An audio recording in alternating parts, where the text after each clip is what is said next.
Friends, welcome to സിമീസ് നാടൻ kitchen. അപ്പോൾ ഇന്ന് നമ്മൾ ഉണ്ടാക്കാൻ പോകുന്നത് തനി നാടനായിട്ടുള്ള ഒരു നെല്ലിക്ക അച്ചാറാണ്. അപ്പോൾ ഇത് നല്ല ടേസ്റ്റി ആയിട്ടുള്ള നെല്ലിക്ക അച്ചാറാണ്.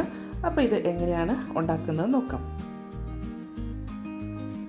നെല്ലിക്ക അച്ചാർ ഉണ്ടാക്കാൻ വേണ്ടിയിട്ട് ഞാൻ എടുത്തിരിക്കുന്ന 1/2 കിലോ നെല്ലിക്കയാണ്. അത് ഞാനിങ്ങനെ ചെറിയ ചെറിയ കഷ്ണങ്ങളായിട്ട് മുറിച്ചിട്ടുണ്ട് കേട്ടോ. ഇതുപോലെ കുരു കളഞ്ഞിട്ടില്ല കേട്ടോ. കുരുവും അതുപോലെ തന്നെ വെച്ചിട്ടുണ്ട് കേട്ടോ. കുരു വേണ്ടെന്നുണ്ടെങ്കിൽ നമുക്ക് കുരു കളയുകയും ചെയ്യാം. അതല്ല നമുക്ക് മുഴുവനോടെയാണ് ഉണ്ടാക്കേണ്ടതെന്ന് വെച്ചാൽ അങ്ങനെയും നമുക്ക് ഉണ്ടാക്കാം കേട്ടോ. അപ്പോൾ ഇതെങ്ങനെയാണ് മുറിക്കുന്നത് വെച്ചാൽ ഈ നെല്ലിക്കയുടെ പുറത്തൊരു ചെറിയൊരു വര പോലെ കാണുമല്ലോ, അതിങ്ങനെ അതിൽ കൂടെ ഇങ്ങനെ ഒന്ന് വരഞ്ഞു കൊടുത്തു കഴിഞ്ഞാൽ നമുക്കിത് ഇതുപോലെ ഇങ്ങനെ മുറിച്ചെടുക്കാൻ പറ്റും. ഇതുപോലെ ഇങ്ങനെ ചെറിയ ചെറിയ കഷ്ണങ്ങളായിട്ട് മുറിച്ചെടുക്കാം. ഇത് കുറച്ച് വലുതായതുകൊണ്ട് ഞാൻ ഇതുപോലെ ഇങ്ങനെ ചെറിയ പീസായിട്ടാണ് മുറിക്കുന്നത് കേട്ടോ. ചെറിയ നെല്ലിക്കയാണെന്നുണ്ടെങ്കിൽ കുറച്ചുകൂടെ നല്ലതാണ് നമുക്കിങ്ങനെ മുഴുവനോടെ തന്നെ അച്ചാറിടാനായിട്ട്. അപ്പോൾ ഈ കുരു ഇതുപോലെ, കുരു വേണ്ടെന്നുണ്ടെങ്കിൽ നമുക്ക് കുരു ഇങ്ങനെ കട്ട് ചെയ്ത് കളയുകയും ചെയ്യാം കേട്ടോ.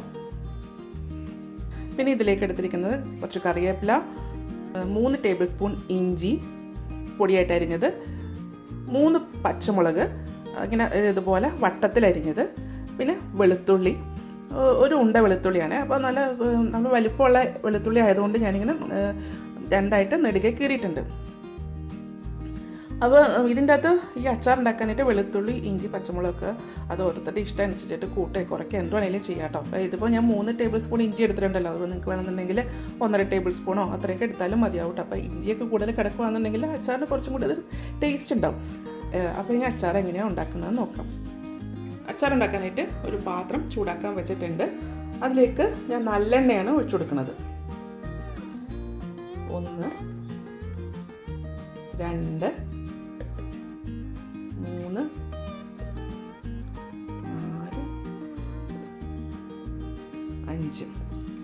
ഇതിലേക്ക് ഞാൻ 5 ടേബിൾ സ്പൂൺ നല്ലെണ്ണയാണ് യൂസ് ചെയ്തേക്കുന്നത്. അപ്പോൾ അച്ചാർ ഉണ്ടാക്കുമ്പോൾ നല്ലെണ്ണ വേണം ഉപയോഗിക്കാനായിട്ട്. ചില അച്ചാർ നമുക്ക് കുറേ നാൾ എടുത്ത് വെച്ചേക്കാനുള്ള സാധനമല്ലേ.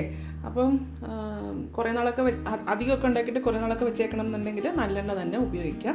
വെളിച്ചെണ്ണയിലൊക്കെ ഉണ്ടാക്കി കഴിഞ്ഞാൽ ഇത് പെട്ടെന്ന് തന്നെ ചീത്തയായി പോകും. പിന്നെ ഓയിലിൻ്റെ അകത്ത് അച്ചാർ ഉണ്ടാക്കാറില്ല. ഉണ്ടാക്കാനായിട്ട് എണ്ണ ഒഴിക്കുന്നതിൽ പിശുക്കൊന്നും കാണിക്കേണ്ട. എണ്ണയൊക്കെ ഒഴിച്ചു കഴിഞ്ഞാൽ അച്ചാർ കുറച്ച് നാൾ ഇരിക്കത്തുള്ളൂ. എണ്ണ നന്നായിട്ട് ചൂടായിട്ടുണ്ട്. ഇതിലേക്ക് 1 ടീസ്പൂൺ കടുക്,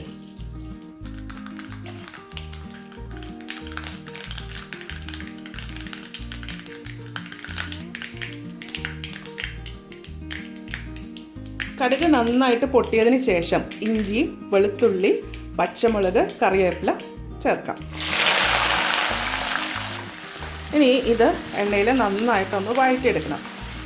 അപ്പോൾ വഴറ്റാന്നുണ്ടെങ്കിൽ നമുക്ക് ഈ ഇതിലൊക്കെ വെള്ളത്തിൻ്റെയൊക്കെ ഒരു അംശം ഉണ്ടാവും. അത് പോകുന്ന വരെ വേണം ഇതൊന്ന് വഴറ്റാനായിട്ട്. ഇതിൽ വെള്ളമൊന്നും നന്നായിട്ട് പോയിട്ടില്ല എന്നുണ്ടെങ്കിൽ നമ്മൾ അച്ചാർ ഉണ്ടാക്കി വെച്ച് കഴിഞ്ഞ് കുറച്ച് ദിവസം കഴിയുമ്പോഴത്തേക്ക് ഇതിൽ പൂപ്പൽ വരാൻ തുടങ്ങും. സ്റ്റൗവിൻ്റെ ഫ്ലെയിം ഒരു മീഡിയം ഹീറ്റിലിട്ടിട്ടാണ് ഇത് വഴറ്റുന്നത്. അരിഞ്ഞു വെച്ചിരിക്കുന്ന ആ നെല്ലിക്കയും കൂടി ചേർക്കാം. ഇനി ഈ നെല്ലിക്കയും കൂടി ഇട്ടിട്ട് ഇത് എണ്ണയിൽ നന്നായിട്ടൊന്ന് അതായിട്ട് ഒന്ന് റോസ്റ്റ് ചെയ്യുക. എന്ന് വെച്ചാൽ ഇതിൽ ഞാൻ പറഞ്ഞല്ലോ വെള്ളം നന്നായിട്ട് പോകണം. വെച്ചാൽ ഞാൻ 2 രീതിയിൽ ഉണ്ടാക്കലുണ്ട്. ഒന്ന് ഈ ഒരു മെത്തേഡ്, പിന്നത്തെ മെത്തേഡ് എന്ന് പറഞ്ഞാൽ നെല്ലിക്ക ചെറിയ പീസസായിട്ട് മുറിച്ചിട്ട് ഇഡ്ഡലി ചെമ്പിൽ വെച്ചിട്ട് ഒന്ന് ആവി കയറ്റും. ആവി കയറ്റുമ്പോൾ ഇത് നല്ല സോഫ്റ്റ് ആവും. അപ്പോൾ അങ്ങനെയും അച്ചാർ ഉണ്ടാക്കലുണ്ട് കേട്ടോ. പിന്നെ ഉള്ളത് നെല്ലിക്ക ഉപ്പിലിട്ടിട്ട് ഉണ്ടാക്കുന്നത്, അതാണ് വേറൊരു മെത്തേഡ്. ഇടയ്ക്കിടയ്ക്കൊക്കെ ഒന്ന് ഇളക്കിയിട്ട് അത് വെള്ളമൊക്കെ നന്നായിട്ട് വറ്റിയിട്ടുണ്ട്. അതുപോലെ നമ്മുടെ നെല്ലിക്ക ഒന്ന് വഴന്ന് വന്നിട്ടുണ്ട്, ചെറുതായിട്ടൊന്ന് വെന്തിട്ടുമുണ്ട്. ഇതിലേക്ക് പൊടികൾ ചേർക്കാം. 1/2 ടീസ്പൂൺ മഞ്ഞൾപ്പൊടി, മുളക് പൊടി, 3 ടേബിൾ സ്പൂൺ കാശ്മീരി മുളക് പൊടി, 2 ടേബിൾ സ്പൂൺ. ഇതെല്ലാം കൂടെ ചേർത്തതിന് ശേഷം ഇതൊന്ന് നന്നായിട്ടൊന്ന് യോജിപ്പിക്കാം. പൊടികളൊക്കെ ഇതിലായിട്ട് എണ്ണയിൽ കിടന്നിട്ട് റോസ്റ്റ് ആകണം. ഞാൻ 2 ടേബിൾ സ്പൂണും കൂടെ മുളക് പൊടി ചേർക്കുന്നുണ്ട് കേട്ടോ. ഇത് കുറവായിട്ട് തോന്നുന്നു. ഇതെല്ലാം കൂടെ ഒന്ന് എണ്ണയിൽ നന്നായിട്ട് റോസ്റ്റ് ചെയ്തെടുക്കാം. അപ്പോൾ ഇതൊക്കെ നല്ല ചൂടായിട്ടിരിക്കുന്നതുകൊണ്ട് പൊടികൾ പെട്ടെന്ന് തന്നെ മൂത്ത് വരും. അപ്പോൾ പൊടിയൊക്കെ നന്നായിട്ട് മൂത്തിട്ടുണ്ട്. ഇനി ഇതിലേക്ക് 1/2 ടേബിൾ സ്പൂൺ ഉലുവാപ്പൊടിയും കൂടി ചേർക്കാം. ഉലുവ നമ്മൾ വറുത്ത് പൊടിച്ചത് തന്നെയാണ്. അപ്പോൾ ഇനി അത് മൂപ്പിക്കേണ്ട കാര്യമൊന്നുമില്ല. നന്നായിട്ട് മൂപ്പിച്ചിട്ട് പൊടിച്ചെടുത്താൽ മതി. ഉപ്പ് ചേർക്കാം. ഞാൻ യൂസ് ചെയ്യുന്ന കല്ലുപ്പാണ്. ഉപ്പ് പൊടിയുപ്പ് വേണമെങ്കിലും ചേർക്കാം കേട്ടോ. പക്ഷേ അച്ചാറൊക്കെ നമുക്ക് പ്രിസർവ് ചെയ്ത് വെക്കാനുള്ളതായത് കൊണ്ട് കല്ലുപ്പ് തന്നെയാണ് കേട്ടോ നല്ലത്. ഇതിലേക്ക് വെള്ളമൊന്നും ഒഴിക്കണ്ട. ഉപ്പ് ചേർത്തതിന് ശേഷം ഞാനിത് സ്റ്റൗ ഓഫ് ചെയ്യുന്നതാണ്. ഓഫ് ചെയ്തതിന് ശേഷം ഞാനിതിലേക്ക് വിനാഗിരി ഒഴിക്കുന്നതാണ്. അപ്പോൾ ഇതിന് ഗ്രേവി എത്ര വേണമെന്ന് വെച്ചാൽ അതനുസരിച്ചിട്ട് വിനാഗിരി ചേർക്കുള്ളൂ കേട്ടോ. കായപ്പൊടിയും കൂടി ചേർക്കാം.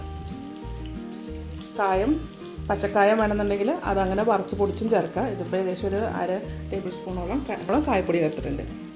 ശേഷം ഇതെല്ലാം കൂടെ ഒന്ന് നന്നായിട്ടൊന്ന് യോജിപ്പിച്ചെടുക്കാം. അപ്പോൾ നമ്മുടെ നെല്ലിക്ക അച്ചാർ റെഡി ആയിട്ടുണ്ട് കേട്ടോ. അപ്പോൾ ഇതുപോലെ ഒന്ന് ഉണ്ടാക്കി നോക്കൂ കേട്ടോ. ഉണ്ടാക്കി നോക്കിയിട്ട് ഇതിൻ്റെ അഭിപ്രായം എൻ്റെ കമൻറ്റ് ബോക്സിൽ. എൻ്റെ ചാനൽ ആദ്യമായിട്ടാണ് കാണുന്നതെങ്കിൽ സബ്സ്ക്രൈബ് ചെയ്യുക. വീഡിയോ ഇഷ്ടമായെന്നുണ്ടെങ്കിൽ ലൈക്ക് ചെയ്യുക, ഷെയർ ചെയ്യുക. പിന്നെ അടുത്ത ദിവസം അടുത്ത റെസിപ്പിയുമായി കാണാം. Thank you.